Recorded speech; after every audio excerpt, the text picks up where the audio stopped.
continue to not be first. Do we do enough? Well, I never shut up about it. It must have been about 16, 17. We nicked their guilt rings. Right, the bouncer's guilt ring. This is no good for me. That's the reality. If you want the honest truth, and I see it every day.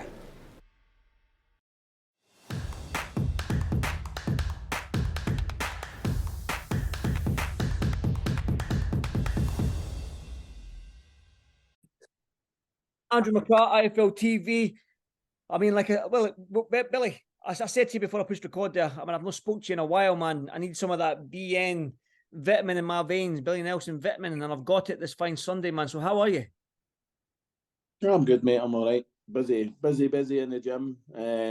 Went a wee show to support a friend last night. Managed to get home in time for the fight, which was great because I thought it was a 10 o'clock walk-in. It was a wee bit later, thank goodness. So well, I managed to watch the main part of the show.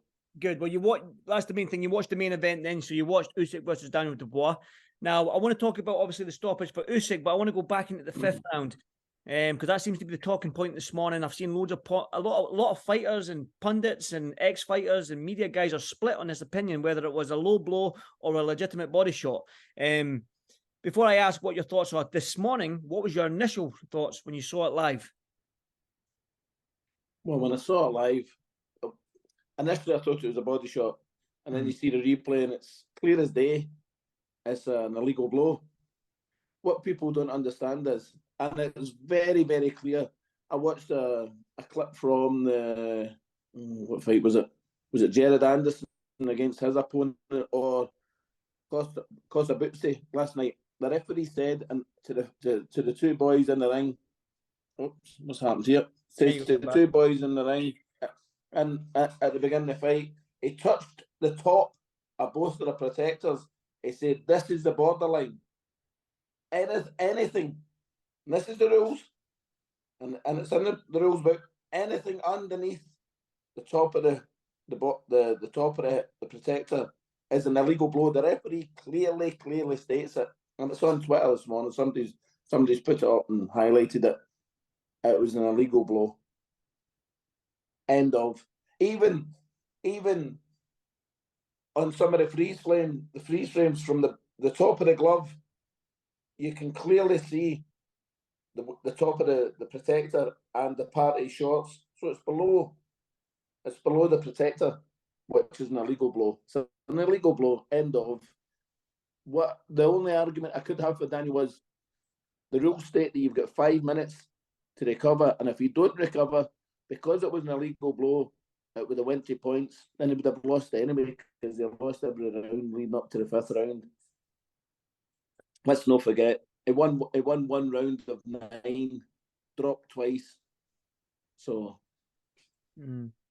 what's interesting to me is how split opinion from a lot of guys that are in the sport. Do you know what I mean? I mean, there is guys. Frank Warren says it was obviously that's his fighter. He probably has to say that. But there's been guys like Spencer Fearon. He says it was a body shot. Then you've got guys like Barry Jones and Paul Smith saying it was a low blow, and yourself saying it was a low blow. It just seems like there's a grey area there that there's no grey area. But that's what it seems like there might be, though. But there's not. The rules clearly state, and the referee couldn't have made it any clearer last night. The top of the protector is the borderline. Anything below, as he stated, is a low blow. Was it below his protector, Andy? No, I hit his protector. Did the shot land below his protector? The top of his protector? No, it didn't land above his protector, no. Did it land below the top of his protector? Yeah, that's what I mean. I hit his protector. It was bang on, so it was obviously below the top of his protector. So it's an illegal blow. That's the rules. End of. Nothing to argue about.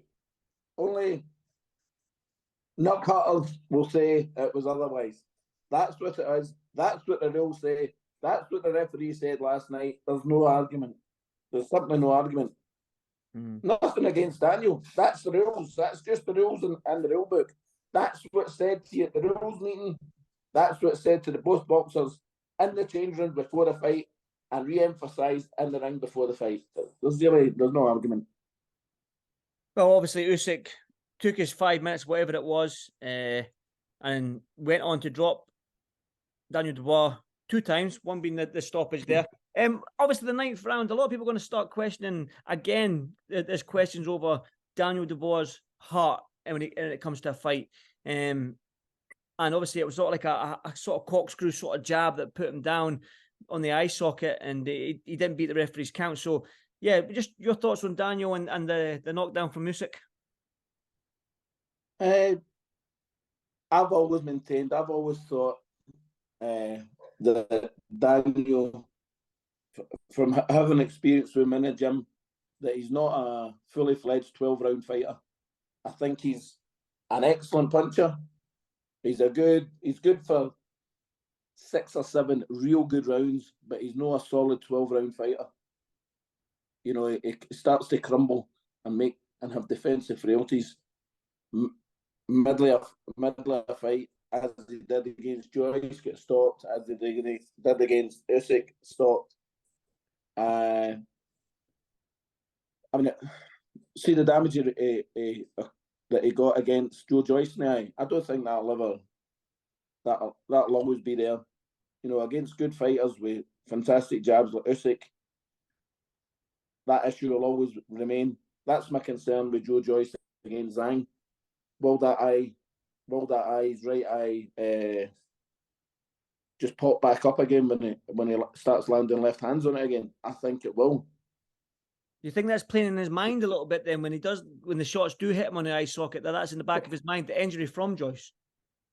Well, of course it was the same with Ricky Burns years ago when I trained him when he got a broken jaw with Beltran. You know, you're always conscious, can I take this shot? You know, it was always worrying, and obviously his next fight after Beltran was Crawford, but in sparring you were worried, but he took them well. But a broken jaw is a bit different for your eye socket. You know, you need your eyes. Everything comes through the eyes. You know, vision. Well, obviously, Usyk wins. Maybe we're a little bit closer to getting the Tyson Fury fight. Now, again, I've spoken to a few people, and every single person I've spoken to today has said Usyk's got no chance against Tyson Fury now after watching that last night. I guess, do you agree?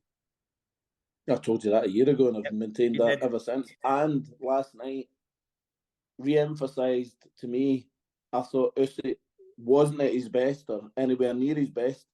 I thought he looked slower because he was heavier as well, and I thought he looked a wee bit as if he's aged a wee bit in the sport.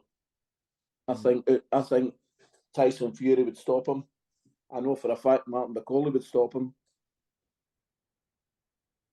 So he'll beat Hrgovic. There's too much movement for Hrgovic. He's too busy for Hrgovic. But Tyson Fury's he's the king now. Yeah, and obviously I think if there's a blueprint out there, and how to beat Usyk, if there is a blueprint, and it does seem to be those body shots. It does seem to be go downstairs. Again, we've heard sparring rumors. People have spoke to me about them as well, with Usyk going to the body to him, and obviously we've seen him in a couple of fights. Joshua in the 9th round in the rematch. So if there's a blueprint out there, it's go to the body. That's it. You got a smile there, William. Aye, so like I said to you there, Big Martin McCauley, he's a heavyweight. Now the heavyweights, again, the pieces keep moving. The key pieces are moving. Where's Martin McCauley's piece going to move next? Have you got a fight date for me? Have you got anything you could let on? What's going on?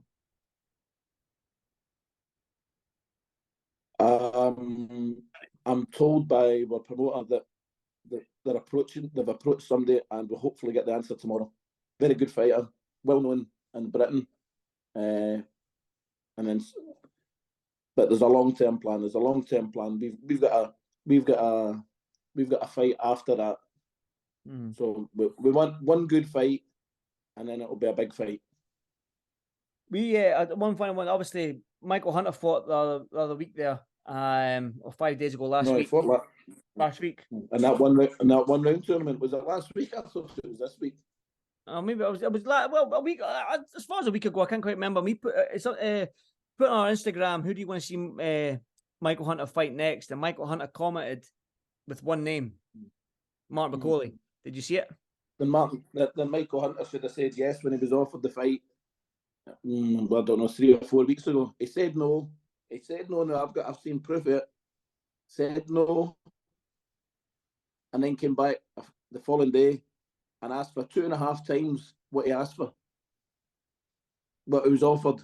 They've said no, and well, in between that short space of time, something else happened for us, and that was much bigger than what Michael Hunter can bring to the table. So we're going down that route. So we'll have a fight.